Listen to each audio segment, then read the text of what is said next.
Boa noite a todos. Estamos dando início a mais uma palestra do Grupo Espírita Servos de Jesus. Hoje recebendo nosso companheiro André Rezende. Seja bem-vindo, André. Obrigado por aceitar o convite. É um prazer estar aqui com vocês todos. Para dar início à reunião da noite, vou fazer a leitura aqui do livro Pão Nosso, ditado pelo Espírito de Emmanuel, a Francisco Cândido Xavier. A lição de hoje é de número 108, com o título Oração. Perseverai em oração, velando nela com ação de graça. Paulo está na carta aos Colossenses, capítulo 4, versículo 2. Muitos crentes estimariam movimentar a prece qual se mobiliza uma vassoura ou um martelo. Exigem resultados imediatos, por desconhecer qualquer esforço preparatório. Outros perseveram na oração, mantendo-se, todavia, angustiados e espantadiços.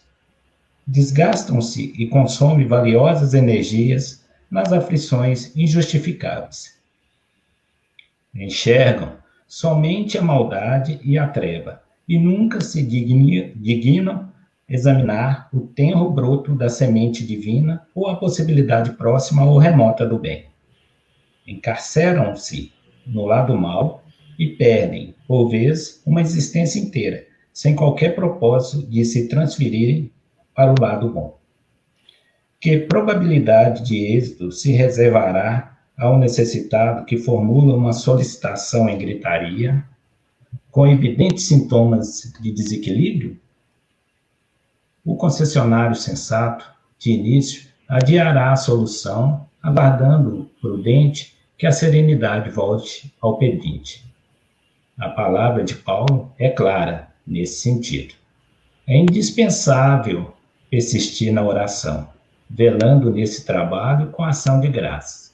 E forçoso é reconhecer que louvar não é apenas pronunciar votos brilhantes, é também alegrar-se em pleno combate pela vitória do bem, agradecendo ao Senhor os motivos de sacrifício e sofrimento, buscando as vantagens que a adversidade e o trabalho nos trouxeram ao Espírito.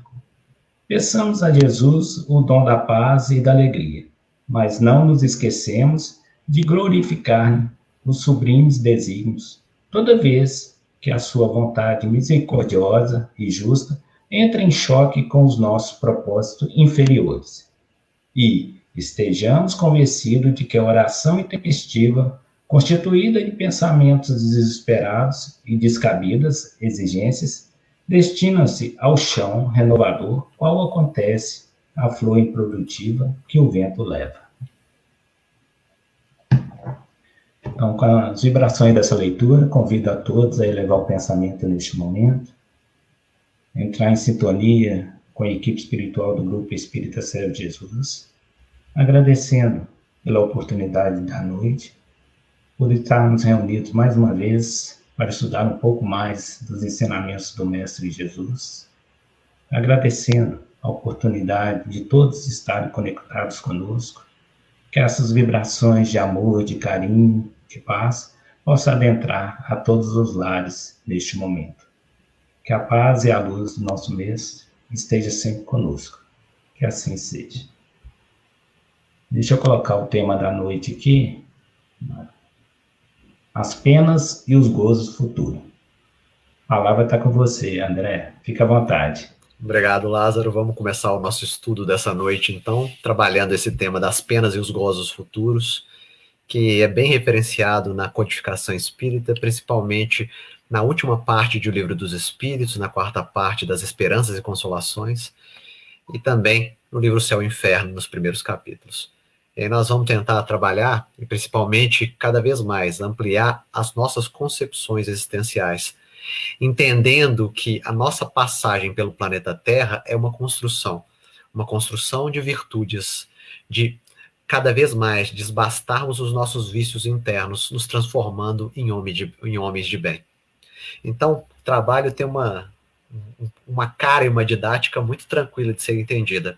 No primeiro momento, já que o tema é amplo, né, eu vou trabalhar com a concepção de vida futura dentro da codificação. No segundo ponto, além da vida futura, a construção da nossa vida como encarnados, muitas vezes estimulados por nossas paixões, nas quedas, nas imperfeições.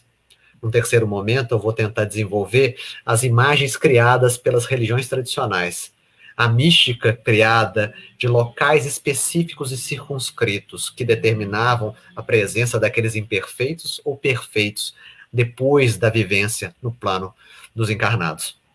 Mais à frente, vou também desenvolver o ponto de trabalho com um processo de transformação e crescimento.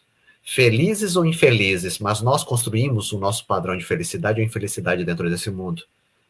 E aí, Kardec, junto aos espíritos, principalmente no capítulo 7 do livro Céu e Inferno, quando ele fala do Código Penal da Vida Futura, trabalha 3 pontos daqueles que erram dentro da sua existência: arrependimento, expiação e reparação. Um ciclo virtuoso de um ser que se coloca muitas vezes em estado de queda espiritual, mas abre os olhos, entende que tem que se mudar e se transformar. E nisso vai reparando o seu destino, construindo mais estruturas de felicidade, que é uma bem-aventurança, uma construção equilibrada no plano interno, no seu mundo íntimo. E para a gente finalizar, a perspectiva de nós, no nosso crescimento e desenvolvimento espiritual, conquistarmos essa paz, esse equilíbrio, essa felicidade internas, porque vencemos as nossas imperfeições, as nossas más inclinações. E nisso também ficamos predispostos a construir no planeta Terra agora um reinado de bem e de bondade. Então é um percurso que vai ser explicado em termos teóricos, mas o mais importante, a fixação dos valores, o entendimento ampliado dessas concepções e cada vez mais nos transformarmos dia a dia, mudanças de hábitos, autoconhecimento, autotransformação, autodomínio, autogoverno. Nós aprendemos a amar a nós mesmos, para depois, num segundo momento, amar a todos aqueles que estão no nosso entorno e, consequentemente, o Pai Criador. Então, vamos desenvolvendo as nossas ideias. Primeiro, concepção de vida futura. Kardec, no capítulo 2 do Evangelho segundo o Espiritismo, fala que esse conceito de vida futura é central nos ensinamentos de Jesus e também para as concepções espíritas. Ele trabalha nesse capítulo 2 do Evangelho segundo o Espiritismo, principalmente a questão de um ponto de vista diferenciado daquele que se coloca junto às frentes espiritistas. Não mais vinculado ao escravização, o apego à ilusão do campo material. Sim, utilizando de forma digna, honesta e sincera o campo da matéria, mas ao mesmo tempo não se escravizando a esses valores muito básicos, ainda de seres vinculados a um campo de animalidade. Agora, a abertura para um campo de espiritualização, porque nós entendemos que muitas vezes a nossa passagem pelo planeta Terra é um plantio para que depois nós possamos colher no plano espiritual, se nós plantamos o bem aqui, ou mesmo em outras existências. Então, a concepção de vida futura, trabalhada por diversas frentes religiosas, é ampliada em termos de uma racionalidade a partir das observações mediúnicas de Kardec, na segunda parte do livro Céu e Inferno. Mas começando, algumas concepções mundanas, né, algumas linhas teóricas sobre respeito à sobrevivência do ser, a sobrevivência da alma no mundo espiritual. Temos 3 posições distintas. O primeiro, do materialista ferrenho, que muitas vezes não acredita nem em alma. E se não acredita em alma, acredita que após o seu desencarne, vai para o grande nada, porque não tem nada no vida pós-morte. E aí Kardec diz, principalmente quando trabalha a lei de progresso, que esses companheiros que devem ser sensibilizados, que muitas vezes uma construção dogmática das religiões tradicionais criou concepções equivocadas nesses companheiros que, num plano de oposição, se tornaram ateístas e mesmo se constituíram como seres que não acreditam em nada.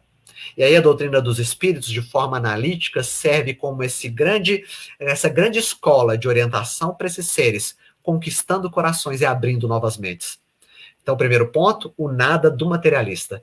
Eu não acredito em nada após a morte. Eu acredito que quando eu desencarnar, não acontece nada. Porque não há Deus e também não há uma alma. Eu sou apenas o meu corpo. segundo ponto de vista, trabalhado principalmente por Kardec no livro Céu e Inferno, é a questão do panteísmo. Um panteísmo lá século XIX, a leitura de uma determinada escola.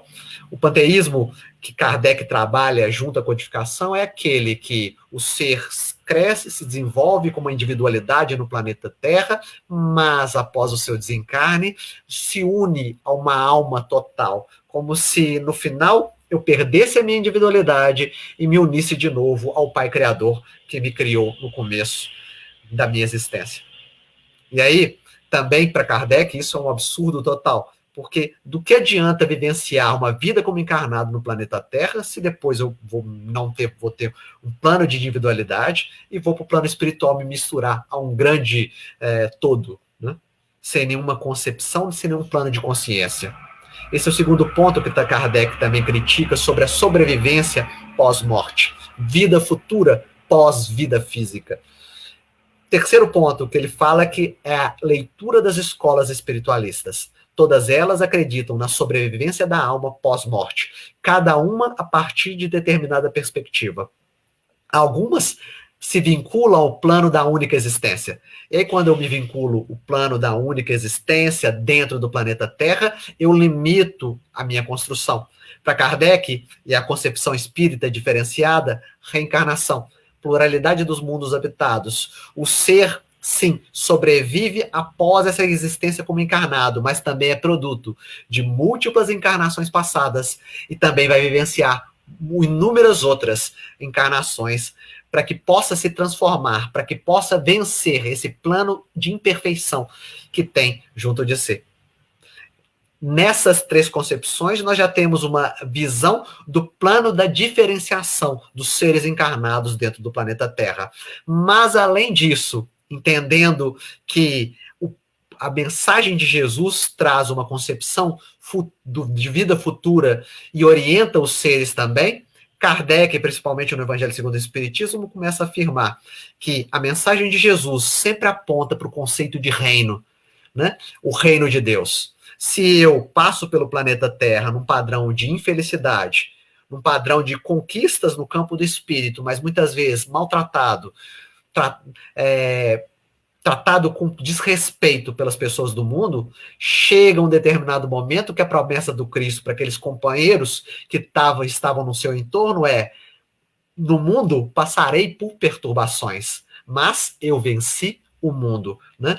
Eu venci o mundo dos encarnados, eu não me escravizei aos padrões mundanos, ainda vinculados a um piso muito baixo de entendimento de vida, em termos de leis universais, mas eu passei pelo mundo terrestre, me vencendo internamente numa grande batalha íntima, né? Não no caso de Jesus, mas dos companheiros que estavam no seu entorno. E nessa passagem e transformação, eu tive condições, após o meu desencarne, de estar junto com companheiros também equilibrados, na busca do mesmo ideal de amor e santificação. E aí nós vemos que a mensagem de Jesus do reino trata disso. O reino de Deus ainda não é do planeta Terra. O planeta Terra ainda é um mundo de conturbações, dificuldades, desafios, problemas, aflições. Mas se você vencer as dificuldades do planeta Terra e se transformar espiritualmente e moralmente, você vai ter acesso a compartilhar junto com companheiros que também buscam os mesmos ideais em locais que sejam apropriados. Não em termos, nós vamos falar depois sobre isso, sobre se tem local circunscrito no plano espiritual para determinado tipo de criatura, mas a realidade é que o meu mundo íntimo equilibrado, harmonizado, permite que eu me vincule com bons instrutores espirituais, com boas criaturas que me auxiliam no meu desenvolvimento. E aí essa concepção já existia no plano do Evangelho do Cristo, mas séculos e séculos se passaram e a mensagem do Cristo foi abafada, esquecida, muitas vezes vilipendiada e transformada. Século XIX, mesas girantes, despertar da curiosidade dos seres para o fenômeno mediúnico. A partir dessa curiosidade, muitas vezes baseada em leviandade, os seres buscam, aqueles que veem no fenômeno algo além de só mera curiosidade, entreter algo, uma conversação com os espíritos desencarnados. Nessa conversação com os espíritos desencarnados, descobrem consciências despertas no mundo espiritual, novos modelos de entendimento do mundo dos desencarnados. Kardec, então, começa a construir um modelo junto à doutrina dos espíritos, das diversas posições dos espíritos pós-morte.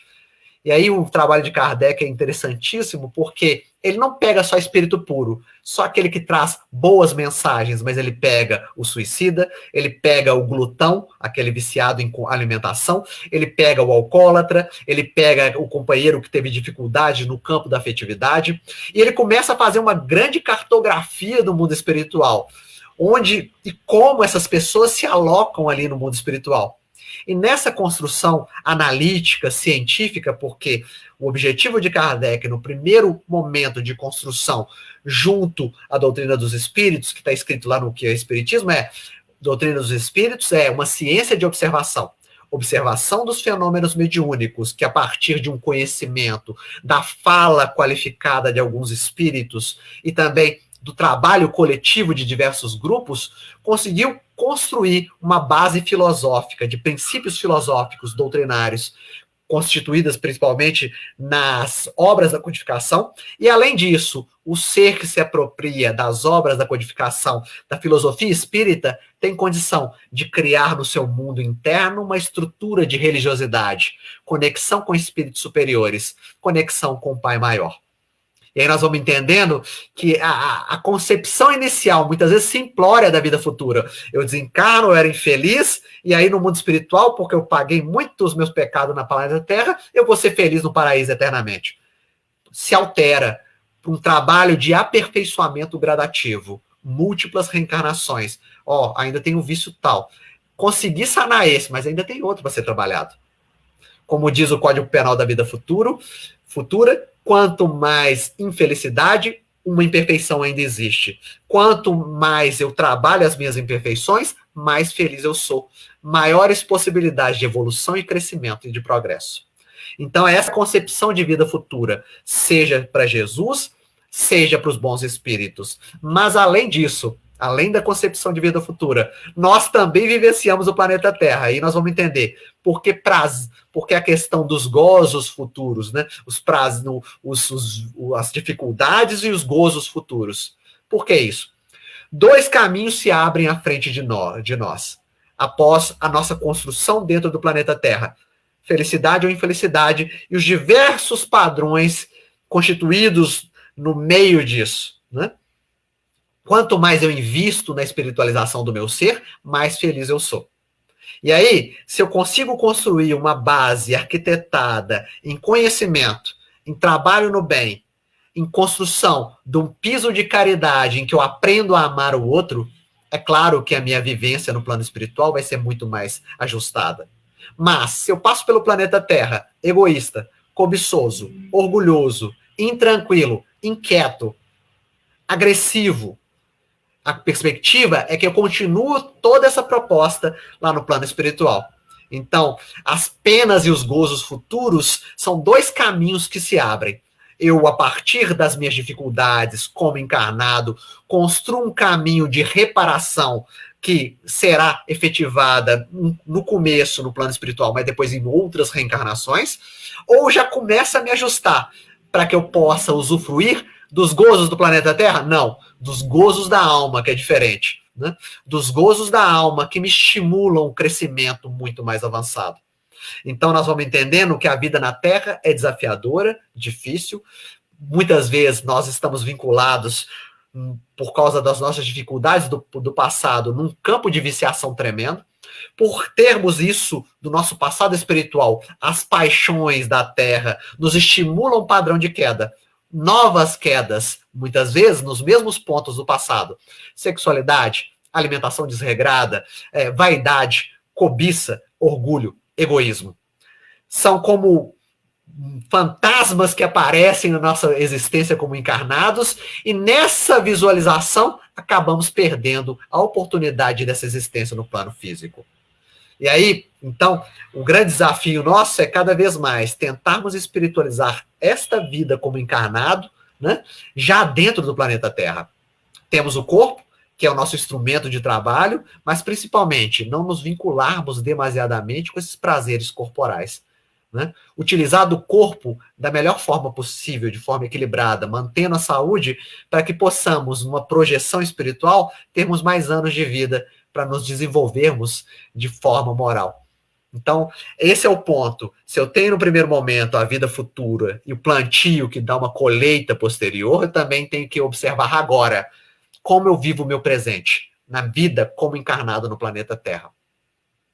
Eu caminho de acordo com uma leitura prática dos princípios doutrinários, porque princípio doutrinário é um processo de instrução, como diz Emmanuel no livro Pensamento e Vida. Instrução é muito longe do que é uma educação. Kardec, quando trabalha na codificação sobre educação moral, fala que educação moral é a habilidade do ser de transformar suas características internas, seus caracteres. Como isso? Primeiro momento, observação do meu mundo interno, um eu observador, que vê qualidades e defeitos, virtudes e vícios, e o que pode ser feito nessa existência. Se eu me conheço, eu começo a criar um plano estratégico de transformação da minha vida. Preciso de mais prece para me vincular com as faixas superiores. Olha, preciso de um trabalho no campo do desenvolvimento das virtudes, a virtude da paciência, com exercícios específicos. Tenho que desenvolver, o que eu tenho muita dificuldade no campo da minha família. Então é hora de eu me encontrar com essas pessoas da minha família com mais tolerância, com mais compreensão, com mais carinho, com mais cuidado. E aí a vivência no planeta Terra vai se transformando para que a vida futura no mundo espiritual seja muito mais tranquila e equilibrada. Então, terceiro ponto agora para a gente desenvolver, mas além das dificuldades, da conturbação, das minhas más inclinações, das paixões do mundo, temos também as concepções religiosas do passado, que muitas vezes estão cristalizadas no nosso mundo interior. Não é porque eu nasci num berço espírita que eu não tenho um tipo de leitura religiosa tradicional. Por quê? A maior parte de nós, passamos muitas e muitas vidas, ou na frente protestante ou na frente católica. Né? E nessas vidas nós começamos a ler o mundo de determinada forma. É óbvio que se eu reencarno a primeira vez como espírita, eu tenho dificuldade de ler a vida sob esse prisma espírita. E aí, concepções equivocadas retornam no espiritismo, muitas vezes. Muitas vezes eu confundo o papel do umbral como se fosse do inferno, do purgatório. Muitas vezes eu confundo que o papel do paraíso é a cidade de nosso lar, a colônia espiritual de nosso lar. Cada vez mais nós temos que rever os pontos da codificação kardeciana e praticar, trabalhar internamente uma nova visão, uma nova postura diante da vida. Então, concepções equivocadas do dogmatismo clássico fazem com que o ser, muitas vezes, fique perdido. E aí, algumas concepções equivocadas, trabalhado no livro Céu e Inferno e também na última parte do Livro dos Espíritos. Nós temos a presença, por exemplo, do fogo eterno. Né? O fogo eterno, o fogo devorador do ser pecador no mundo e equivocado, que chegando ao mundo espiritual vai para o inferno e fica lá pela eternidade, porque ele foi muito perverso nesse mundo. E aí nós jogamos fora, a partir de uma falta de senso tremendo, a bondade e a justiça divina. Porque o plano orientador dessas concepções equivocadas, que pode servir de contraponto, é bondade e justiça divina. Se Deus é um pai bom, amoroso, que o universo rege o universo em padrões de justiça e equilíbrio, é impossível que ele delegue um ser à eternidade para um local onde ele sofra, né? Não tendo novas oportunidades de crescimento, de reorientação do seu destino. E aí o fogo eterno, no dizer de O Livro dos Espíritos, é meramente uma imagem alegórica. Imagem alegórica criada pelas religiões tradicionais, pelos donos do poder dessas religiões, que implementava para aqueles que estavam ouvindo uma perspectiva de imposição a partir do medo para que não se equivocassem, para que não pecassem, né? E aí, também no comentário de O Livro dos Espíritos, que o tiro saiu pela culatra. Por quê? Impõe medo, mas ao mesmo tempo também não desenvolve no ser uma capacidade de pensar, de raciocinar. As pessoas ficam vinculadas ao fogo eterno e se escravizam a essa concepção e não entendem, e muitas vezes deixam a religião de lado, porque não entendem como Deus pode ser tão perverso de mandar um filho seu para penar eternamente no local. E aí, essa constituição, então, do fogo eterno é extremamente equivocada.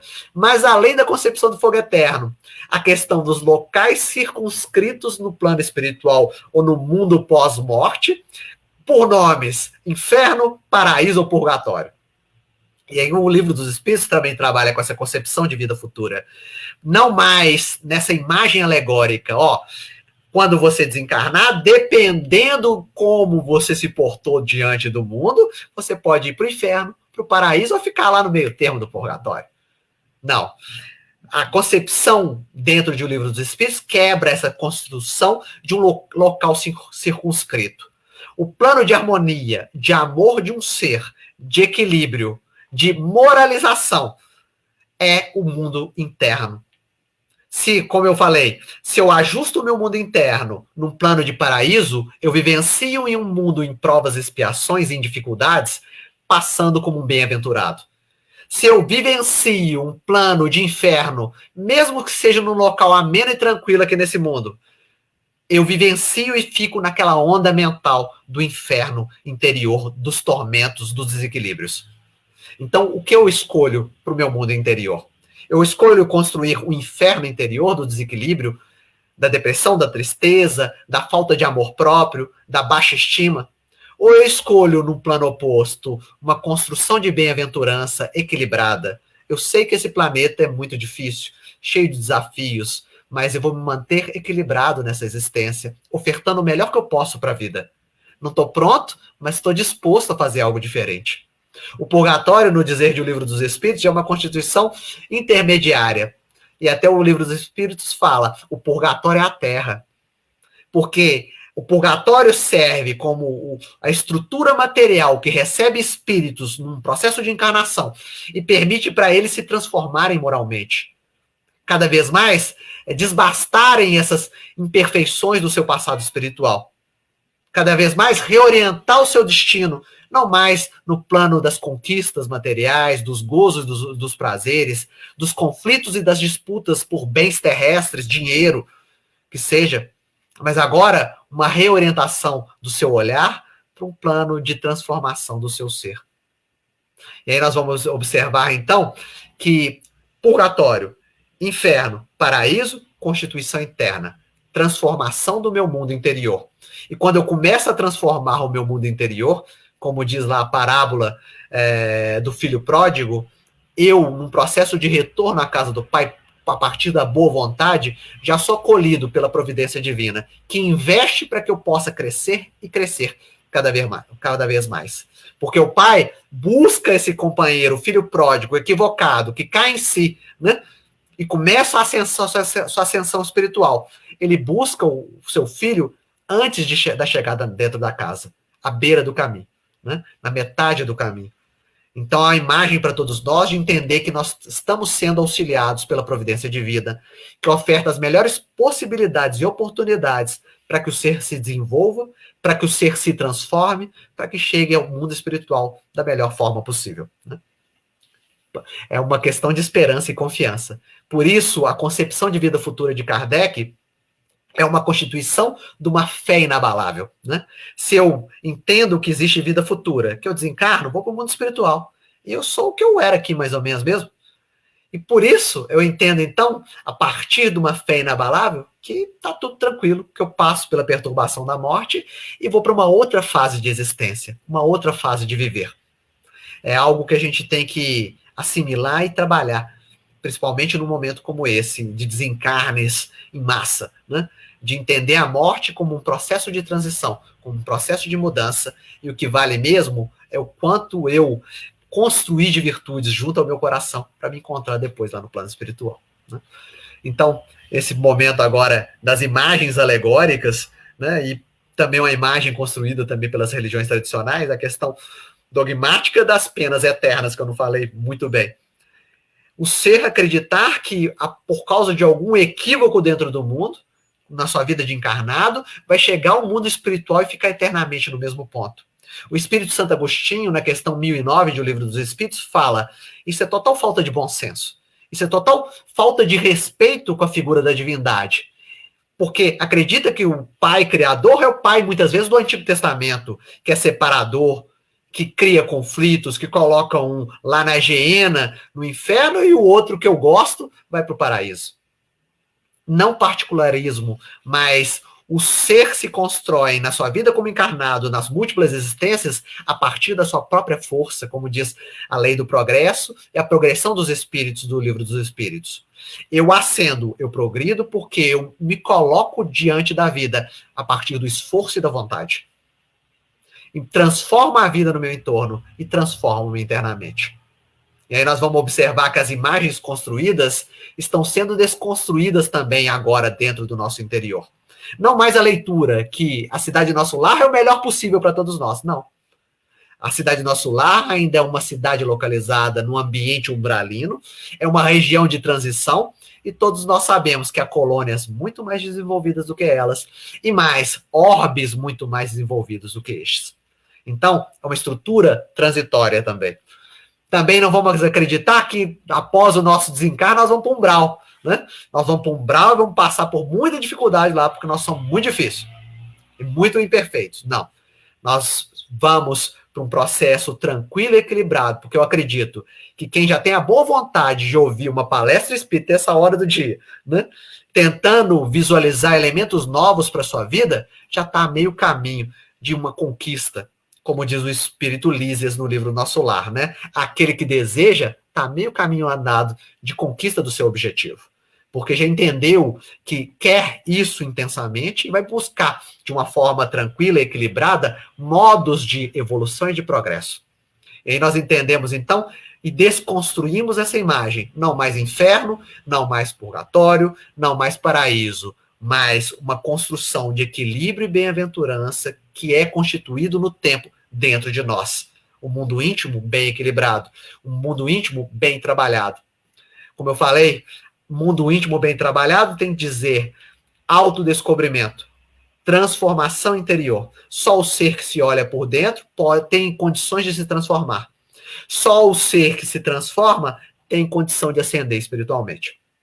Então, esse é outro ponto. Quebrar essas imagens internas construídas nos milênios. Mas, além dessas imagens internas, então, temos duas propostas da vida.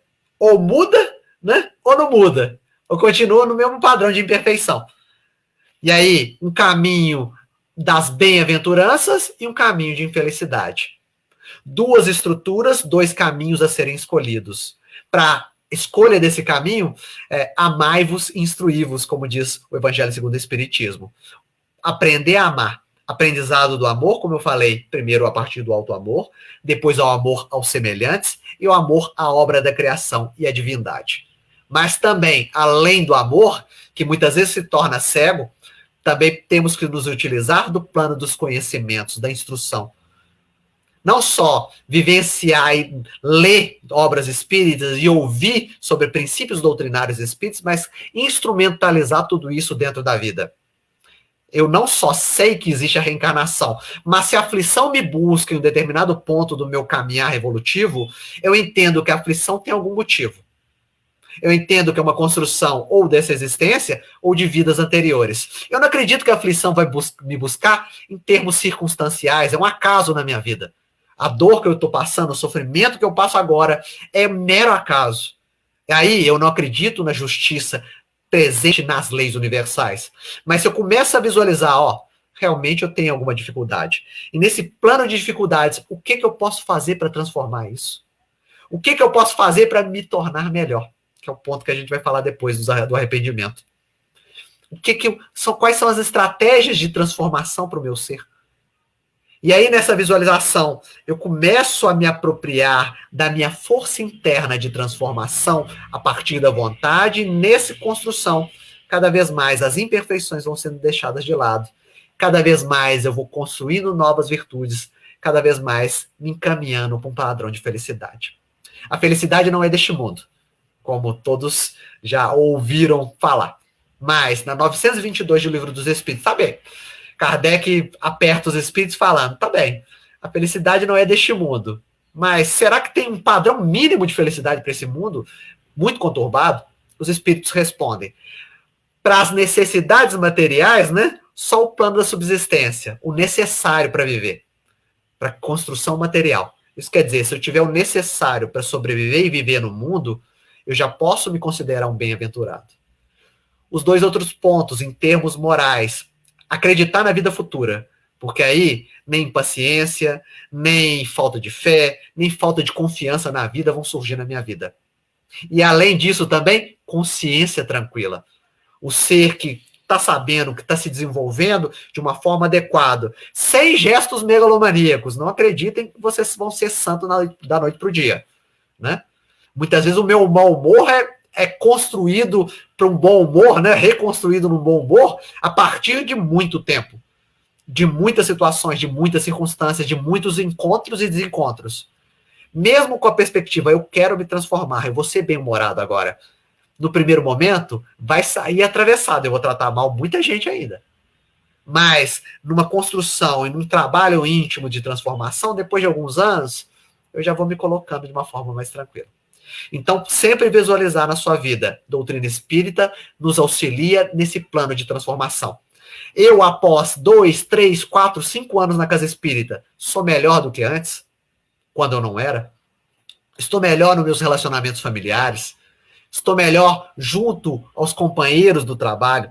Sou melhor no plano social, nas ruas, no trânsito, dirigindo, seja dentro do ônibus, cedo o espaço para as pessoas, sou gentil? Ou minhas construções ainda são muito externas? É sempre um plano de reavaliação que nós temos que fazer. Então, entendendo esse plano de conquistas, um plano de que, assim, a felicidade é possível de forma relativa no planeta Terra. E aí, eu entendendo que a felicidade é possível de forma relativa no planeta Terra, eu me disponho também a partir de uma construção mais animada de desenvolvimento e progresso. Porque o desânimo talvez seja uma estrutura que faz com que a gente pare no tempo. Mas além desses dois caminhos, felicidade e infelicidade, e aí como se reconhecer espíritos felizes e infelizes? Segundo o Livro dos Espíritos, o espírito feliz, aquele que construiu um mundo interno equilibrado, porque o conceito de felicidade também é um conceito interno. Felicidade tem muito a ver com o equilíbrio interior. E aí, o espírito que se torna um espírito feliz é aquele que a matéria já não gera tanto encanto para ele. Ele não se escraviza ao campo da matéria. Talvez até reencarne, mas na reencarnação se utiliza do campo material sem escravização e sem apego. Segundo ponto também, não mais paixões, não mais vícios da alma, não mais ciúmes, não mais desrespeito, não mais vaidade, não mais cobiça, não mais egoísmo, não mais orgulho. Vivencia a vida de tal forma, não como autônomo que não tem sentimentos, não, e emoções, tem sim, mas não fica escravizado a esses padrões inferiores. Se coloca dentro da vida, construindo-se de forma equilibrada dentro dos relacionamentos. O ser equilibrado constrói relacionamentos equilibrados. Além disso, também, no plano espiritual, e também aqui como encarnado, a possibilidade de cada vez mais construir um piso de amor interno. Amor é cultivo. Cultivo de um grande campo, muitas vezes esquecido por nós na nossa vivência dentro do planeta Terra. Muitas vezes não cultivamos o amor e esperamos que o outro dê amor pra gente. Como esperar que o outro dê amor pra gente se a gente não entende nem que é o amor? Nem a concepção de amor a gente não tem. Nós não damos amor para ninguém e esperamos de forma passiva que as pessoas nos amem. Amai bastante para ser desamados, como diz o Sanson no Evangelho segundo o Espiritismo. Oferta amor para as criaturas. Ofertando amor para as criaturas, eu entendo o amor que tenho dentro de mim. Ao mesmo tempo, a pessoa, num gesto de sensibilização, cria uma vinculação, uma afetividade, um cuidado relativo e mútuo entre nós dois, até se formar um amor mais ampliado. A construção dos relacionamentos. Relacionamento não acontece de graça, né? Tem que ter investimento, tem que ter cultivo, tem que ter respeito, tem que ter gentileza.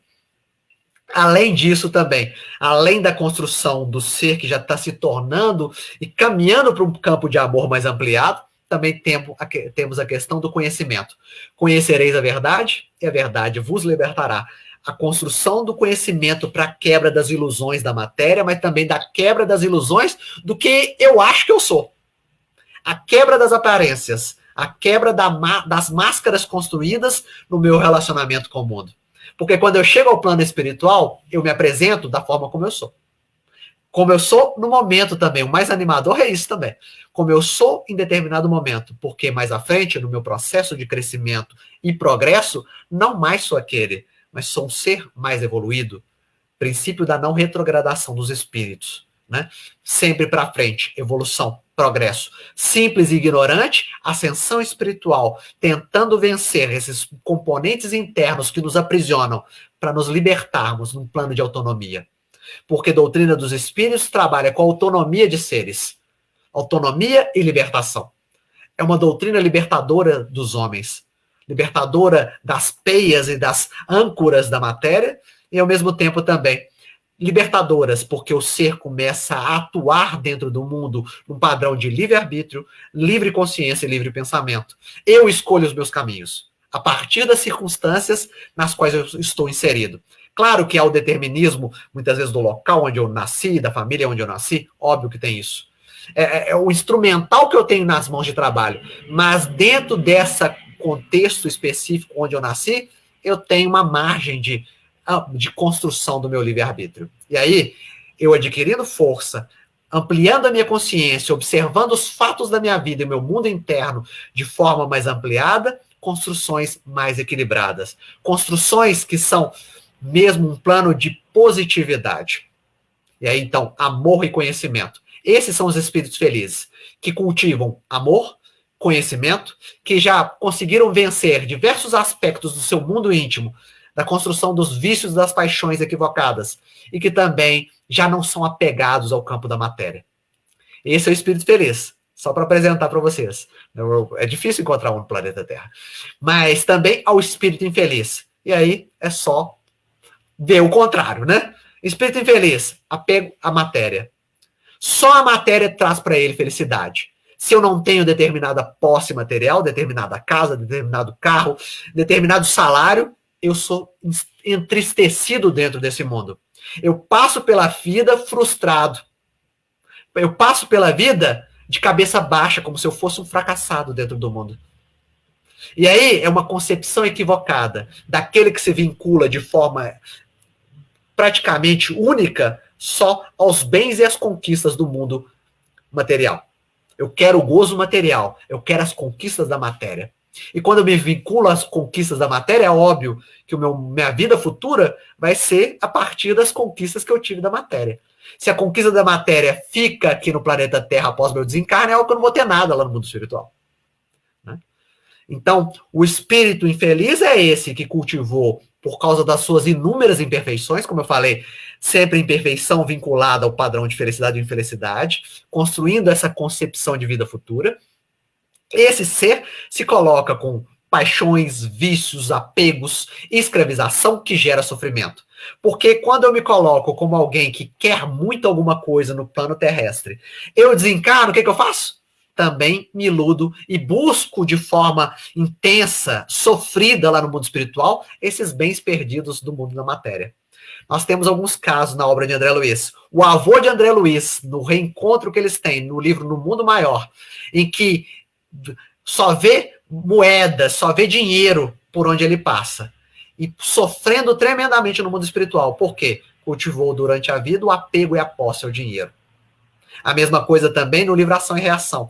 Lá, o companheiro encarnado que condicionou um estado também só de conquistas materiais, atraindo para si, a partir de uma dificuldade, junto aos seus irmãos Clarindo e Leonel, que ele havia assassinado, um processo obsessivo. Então, monoideia obsessiva. O ser só pensa no assunto. E aí, pensando só no assunto, o que vai acontecer no mundo espiritual? Vai ser aquele assunto que vai aparecer na frente dele ad eterno. É o glutão lá do segunda parte do livro Céu e Inferno. Ele estava acostumado aos banquetes. Quando ele desencarna, o que ele faz? Busca todos os banquetes. Mas qual que é a frustração dele? Ele não pode se alimentar dos banquetes. E aí, dor e sofrimento. O que ele achava que era o principal da vida dele foi retirado dele. Dor e sofrimento que é castigo? Não. Dor e sofrimento que serve como estímulo para uma apropriação de que deveria estar fazendo diferente e para uma construção educativa mais ampliada. O erro serve para isso. O erro é trabalhado para o ser, para que ele aprenda com o erro. né? E se há penas ou gozos futuros, aquele que cada vez mais tem menos penas e mais gozos é aquele que aprende com seus erros. Aprende a trabalhar dentro dessa concepção mais espiritualizada da existência. Chegando, então, ao processo de transformação, a lei de progresso. Porque construção de felicidade e infelicidade depende de nós mesmos. E aí a lei de progresso é bem clara, né? Desenvolvimento intelectual e desenvolvimento moral. O desenvolvimento intelectual se dá num primeiro momento, no discernimento, na construção humana, no aprendizado da ciência. Mas, além disso, desenvolvimento moral. Porque o desenvolvimento intelectual antecede porque o ser começa a observar mais o mundo e aprende a discernir as coisas do mundo. Aprendendo a discernir, muitas vezes, também aprende o que é bom, o que é mal, para o seu caminhar evolutivo. E nisso vai construindo um piso moral, desenvolvimento do senso moral, como diz a codificação. Nesse desenvolvimento do senso moral, no progresso, na progressão, na evolução do ser, o ser equivocado precisa um dia cair na real. E aí entra a concepção, principalmente do livro Céu e Inferno, da tríade mesmo de desenvolvimento de um ser, muitas vezes, falido no plano terrestre. Qual é? Arrependimento, expiação, reparação. Arrependimento, o primeiro momento. Cair em si, exemplos para todos nós. A concepção de Pedro, principalmente relatada no livro Atos dos Apóstolos, principalmente no final dos evangelhos, né? Em que Pedro acaba traindo a confiança de Jesus e negando ele 3 vezes. Após ele sair da casa lá do sacerdote, o que ele faz? Ele abaixa, caindo em si, começa a chorar. A queda em si do Pedro, a percepção que não foi tão legal com Jesus como ele achava que poderia ser, faz com que ele comece a trilhar um caminho diferente. É o começo de um processo expiatório de reparação e de construção mais ampliada. Judas já não faz dessa forma. Judas se equivoca com Jesus, mas não aguenta a carga do equívoco. E não aguentando a carga do equívoco, acaba se suicidando. Exemplos diferentes da necessidade do arrependimento. Não da possibilidade, por exemplo, da culpa, né? E aí eu vou fazer a distinção. Arrependimento é diferente de culpa. Culpa é que Judas teve. Não tem jeito, eu fiz errado, eu sou a pior pessoa do universo, e não dá jeito mesmo, que não tem jeito de eu transformar, então eu vou cometer o suicídio, que não dá para fazer nada. O arrependimento de Pedro é, nossa, eu entreguei meu melhor amigo.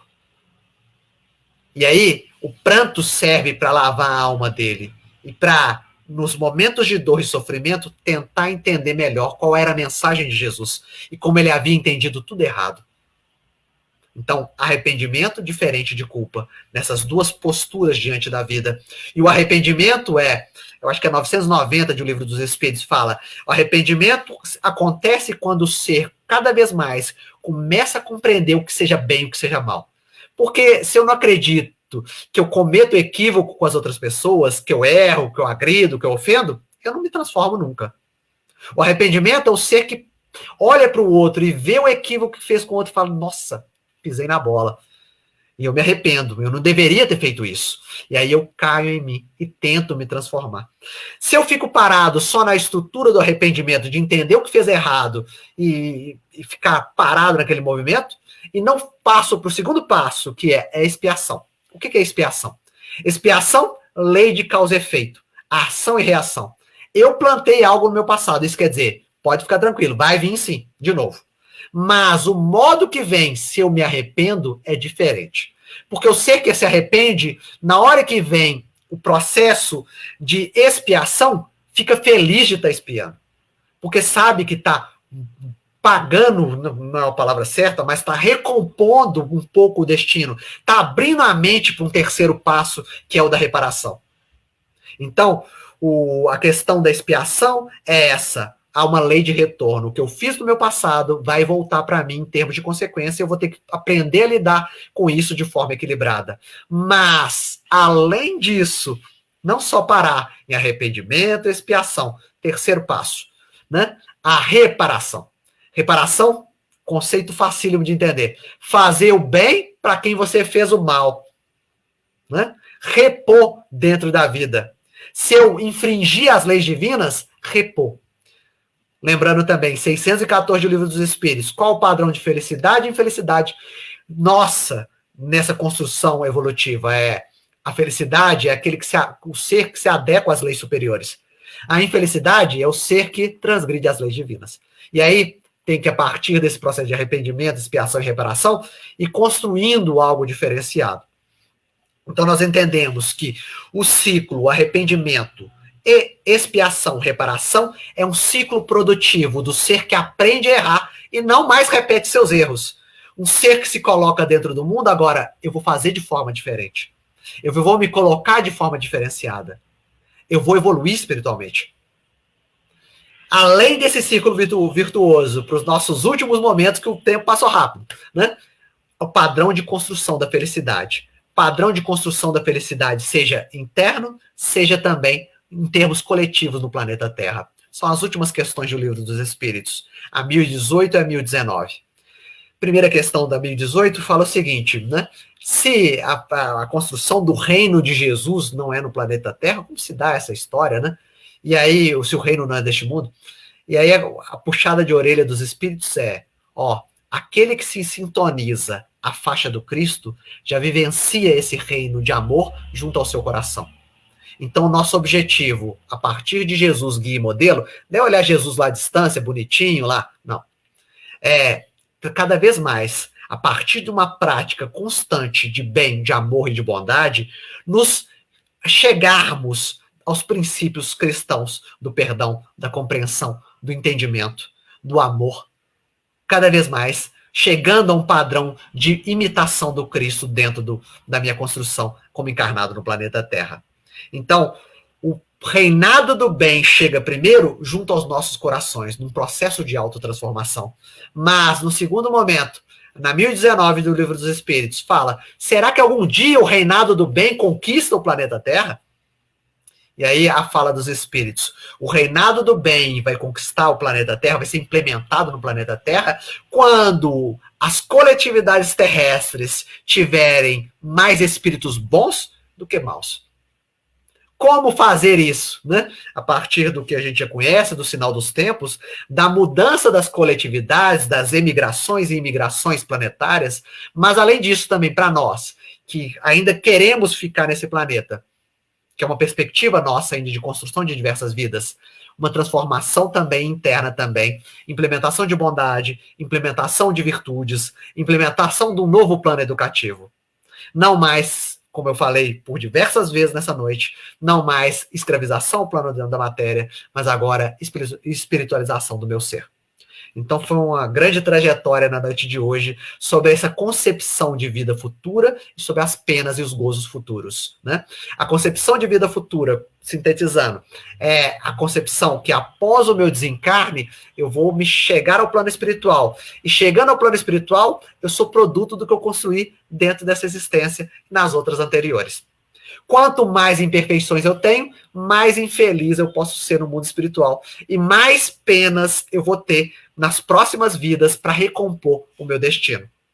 Não só a concepção de vida futura gerando penas e gozos futuros, mas como eu falei também, das dificuldades dentro do planeta Terra, os estímulos à queda, as dificuldades de compreensão e aperfeiçoamento do ser, mas a necessidade de aperfeiçoarmos.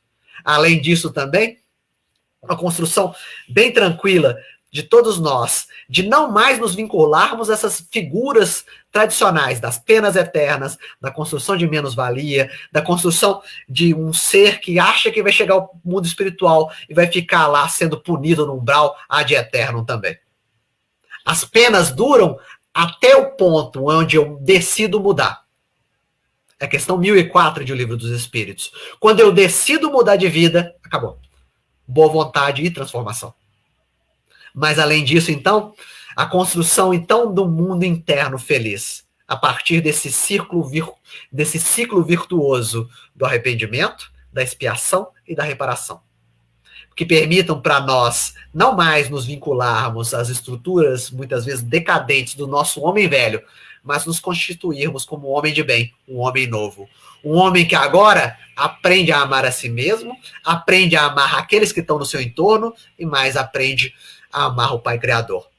Para isso, passa pela vida a cada momento, a cada segundo, a cada hora, fazendo os servicinhos da vida, ofertando um gesto de carinho, ofertando um abraço fraterno, um bom dia, uma boa tarde, uma boa noite, um por favor. A gentileza, a piedade, o respeito são os primeiros passos de alguém que aprende a cultivar o amor dentro de si.